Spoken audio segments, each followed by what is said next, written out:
everybody, Danielle here, the Wicked Awesome Gardener, coming at you from the Wicked Awesome Grow Room. Today we are going to be planting onions. Admittedly, I am not a huge onion fan, but I do love just a nice, giant, yellow, sweet onion.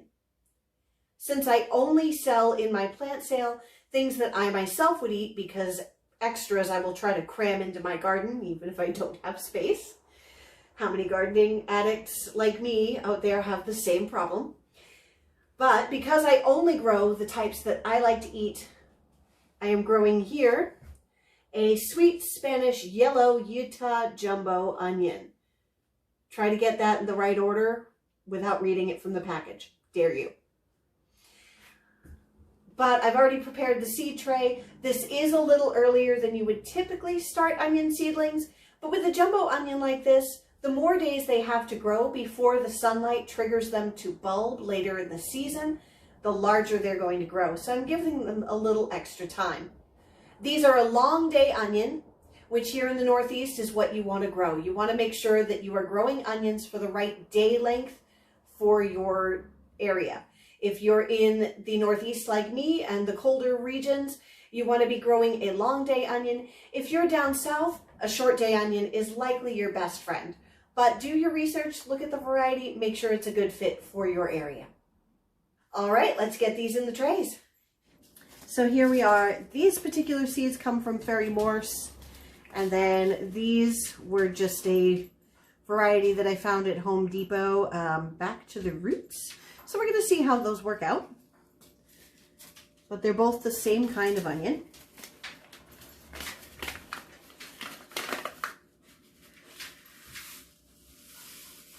The great thing about onions, which as you can see, there is a ton of seed here. But the great thing about onions is you can sow them so thickly. Like, look at this. I'm not even paying any attention to spacing or anything like that. I am just sprinkling them in here as thick as a carpet. Onions don't really mind being crowded when they are seedlings. And no matter how densely these are planted, I can go back later on and pull them apart. So we're going to make this whole massive tray just onions. Actually, I might be sowing them a little too dense, and then I'll have to seed something else in this other half.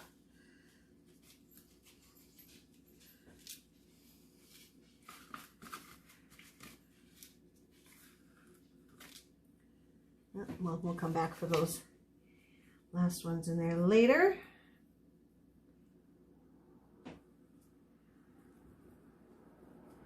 Yep, I'm starting to think that I maybe could have even gotten more seed. I figured a pack and a half would be enough.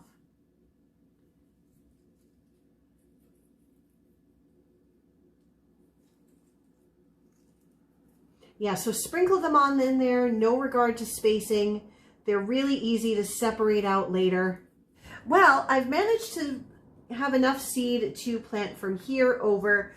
I think since I have this extra space, let's throw in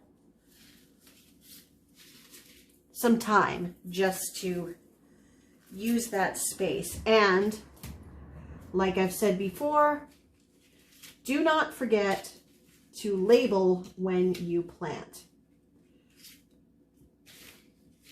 Because I have forgotten before and it never worked out well.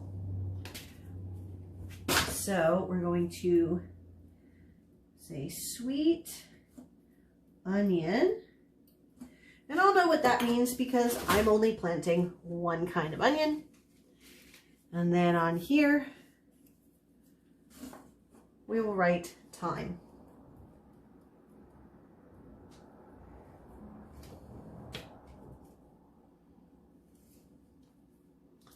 Ta and da.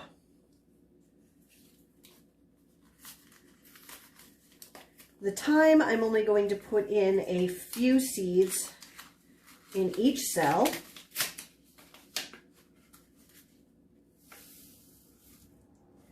These are teeny tiny little things. They're like dust. Teeny tiny little grains. So I think I'm going to seed them a little more densely because I don't think I can pick up just 2 to 3 seeds at a time of these without using the teeniest pair of tweezers. So if they're a little thickly sown, oh well. We should have plenty to go round. There we go.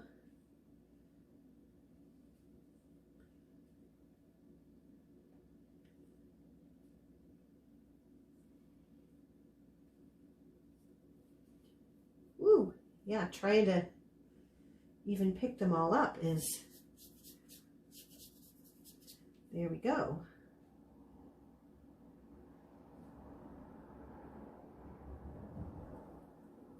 All right, well, there's that. So then I'm going to cover the tops here, just a little bit of soil.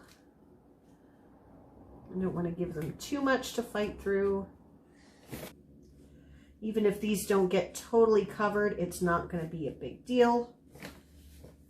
They kind of grow pretty well either way.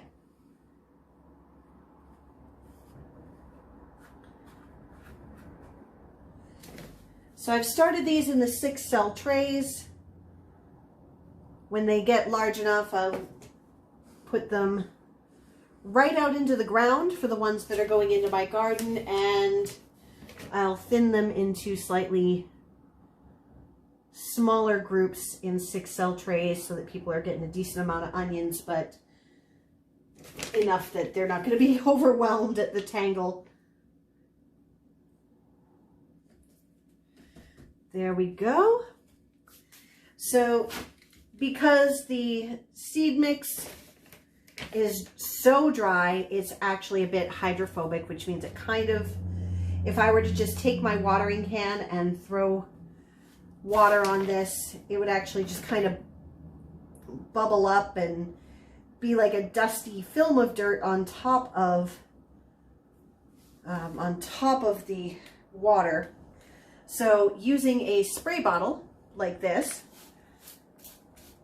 disperses the water into a little mist, and it's easier to get the soil wet. The soil underneath in the cells that I had already prepped, I had pre-moistened, so that was all ready to go. So I will mist these every day or so just to keep the top nice and wet. Once they start sprouting, I will water from the bottom, which means pouring water into these trays underneath. And that way it encourages the roots to dig really deep and develop a nice root system to take up that water. And it will also keep mold and mildew from forming on the top, because there's not a whole lot of air circulation in here. These will go under my grow lights when they start to sprout. So these will stay here in the grow room till early April, at which point I will transplant them outside. Keep this cover on it here until those seedlings sprout.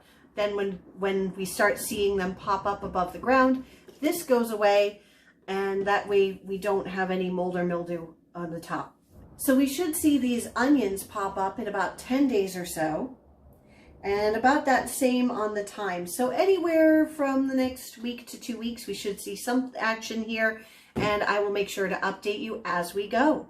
So that's it, guys. There's my onions and thyme for the year, all planted up and ready to go. If you liked what you saw tonight, please don't forget to like and hit that subscribe button. It really helps to grow the channel so that I can spread this information far and wide. I really, really love showing people how easy it is to grow your own food. That's it for today. Have an awesome time.